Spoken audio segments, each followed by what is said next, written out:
Hello viewers, আশা করি আপনারা সবাই অনেক ভালো আছেন। আজকের ব্লগটা শুরু করছি সিরাজগঞ্জের পিপলবাড়িয়া বাজার থেকে। আজকে আমাদের এই যাত্রাটা শ্রী ভবানী মায়ের মন্দিরে।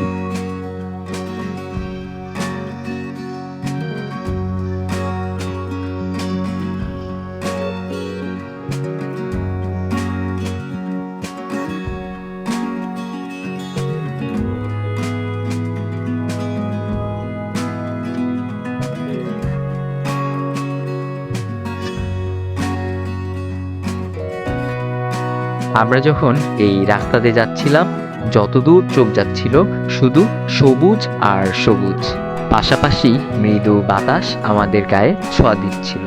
তখন মনটা খুবই উৎফুল্ল হয়ে উঠছিল।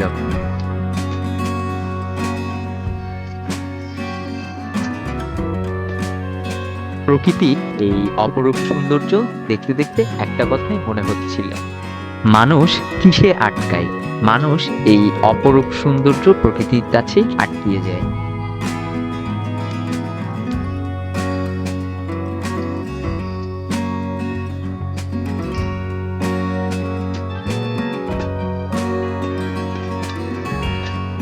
দেখতে দেখতে আমরা চলে এসেছি আমাদের কাঙ্ক্ষিত স্থান শ্রী ভবানী মায়ের মন্দিরে।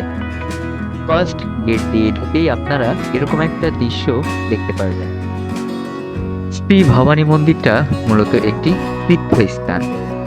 এই তীর্থস্থানে শুধু বাংলাদেশ থেকেই নয়, বিশ্বের বিভিন্ন স্থান থেকে ভক্তরা এই মায়ের মন্দিরে ছুটে আসে।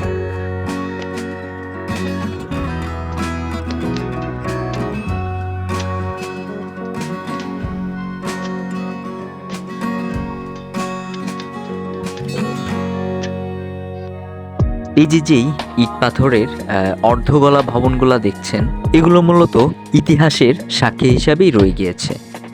কেন জানো, আমাদের ইতিহাসের সমাজটা কেমন ছিল এগুলা ভাবতে আমাকে খুবই টানছিল।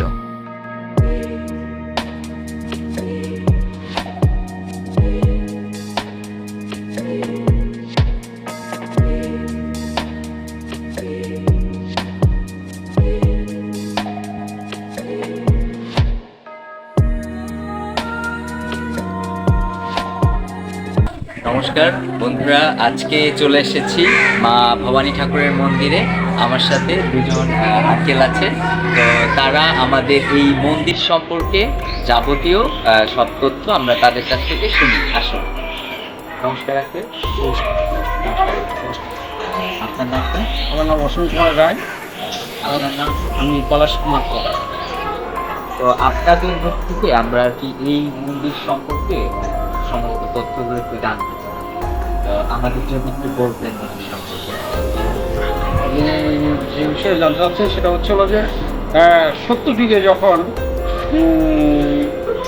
তক্ষযজ্ঞ করা হয়েছিল, তখন মা সতীর যে সব দেহ ব্যবচ্ছেদ করে এখানে টুকরা হয়েছিল, তারই এক টুকরা পড়ছিল। তো 3 টুকরা পড়েছিল বাংলাদেশে, তার এক টুকরা হচ্ছে হলো মায়ের বাম বাজু, সেটা পড়েছিল এই ভবানীপুরে। ভবানীপুর হচ্ছে বগুড়া জেলার শেরপুর উপজেলার ভবানীপুর ইউনিয়নে অবস্থিত। মন্দিরটি বিগত 400 থেকে 500 বছরের পুরাতন এবং নাটোরের রানী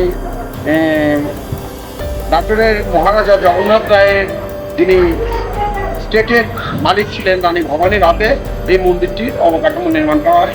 তখন থেকেই প্রতিদিন এখানে পূজা অর্চনা করছে এবং এখানে সারা বাংলাদেশ থেকে লক্ষ লক্ষ ভক্ত এখানে আসেন।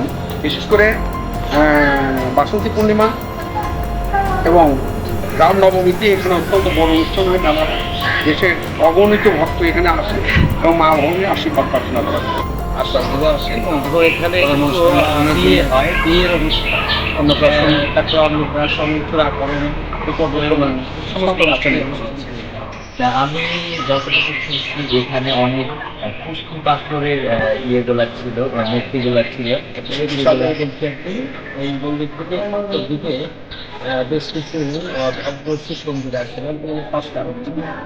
প্রত্যেকটাতেই শিবলিঙ্গ ছিল। অনেকগুলো তাদের তুলে গেছে, আর অনেকগুলো আছে। আর এখানে রানী ভবানী সেটা এখন স্বাধীনতার সময় সেই মূর্তিটাকে পাকিস্তান সেনাবাহিনী ভেঙে ফেলে। পরবর্তীতে মায়ের রূপের আদলে একজন ভক্ত মায়ের রূপ তৈরি করে দেন কাঁসা দিয়ে, এবং সেই মূর্তিটাই এখন পূজিত হচ্ছে এখানে মা ভবানী মূর্তি হিসাবে। তো আঙ্কেল আপনাদের অসংখ্য ধন্যবাদ যে এই এত সুন্দরভাবে আমাদের এই মন্দিরটাকে আপনারা যেভাবে আর কি বললেন মন্দির সম্পর্কে, আপনাদের অসংখ্য ধন্যবাদ। আপনাকে ধন্যবাদ। আপনারা প্রচার করবেন এবং সারা বাংলাদেশের মানুষ যেন উদ্বুদ্ধ করবেন যেন এখানে আসতে পারে এবং এইসব দেখে আসে, সবাইকে আমন্ত্রণ করতে আপনাকে। না, এটা প্রচলিত কথাই আছে যে তীর্থ দর্শনে পাপ মুক্তি হয়। তাহলে আমরা প্রার্থনা করি আমাদের সমস্ত হিন্দু ধর্মাবলম্বী ভাই বোনেরা তারা এখানে আসবেন, তারা মা ভবানীকে দর্শন করবেন এবং তারা নিজেদের মনোবাসনা পূর্ণ করবেন। আপনাদের মাধ্যমে সমস্ত বিশ্বের সনাতন ধর্মাবলম্বীদেরকে শুভকামনা। তো বন্ধুরা, এখন আমরা এই আঙ্কেলদের মুখে যেই পুকুরের কথা শুনলাম, এখানে আরো প্রাচীন কিছু শিবলিঙ্গ আছে, কি শিব মন্দিরগুলো আছে, সেগুলো আপনাদের যতটুকু সম্ভব হয় এই ভিডিওর মাধ্যমে সবকিছু তুলে ধরার চেষ্টা করব।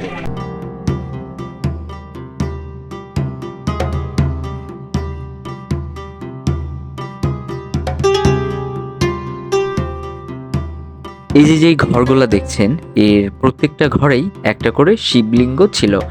একটা সময় এই প্রত্যেকটি শিবলিঙ্গরই পূজা অর্চনা করা হতো।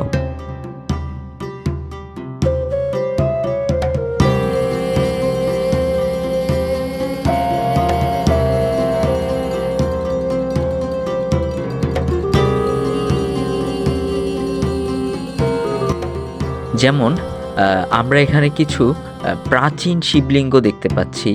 এগুলো মূলত 400-500 বছরেরও পুরাতন।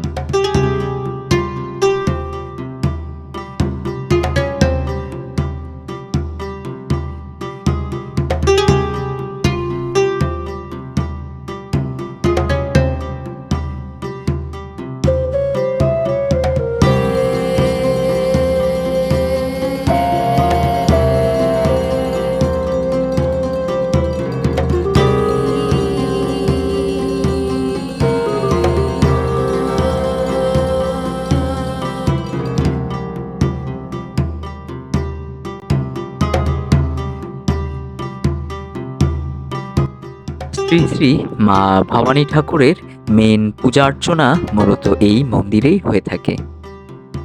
একটা সময় মা ভবানী ঠাকুরের এই মূর্তিটি ছিল পুরোটাই কুষ্টি পাথর দিয়ে তৈরি।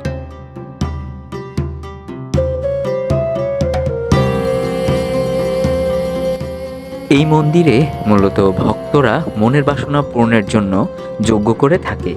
তাদের মধ্যে এনারা একজন যজ্ঞ করছিল।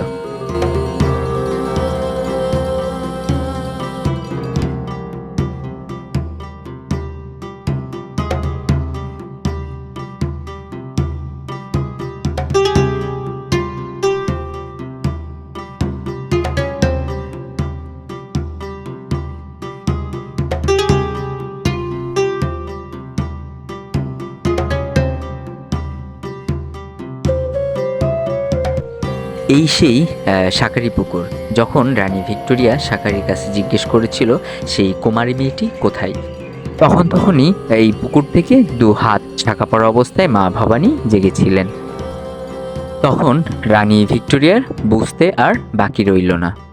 তার কিছুদিনের মধ্যেই রানী ভিক্টোরিয়া এই বিশাল মন্দিরটি করার দায়িত্ব হাতে নিয়েছিল।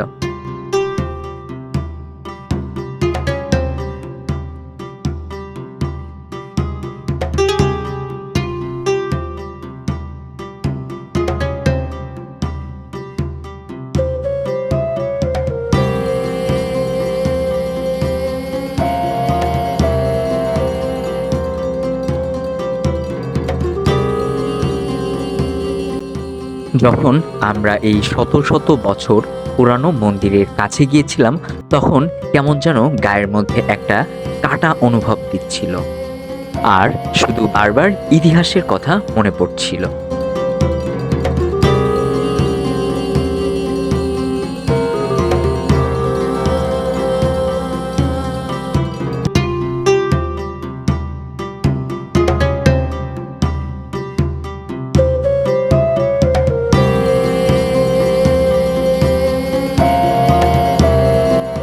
আজকের মতো ব্লগ এখানেই শেষ করছি।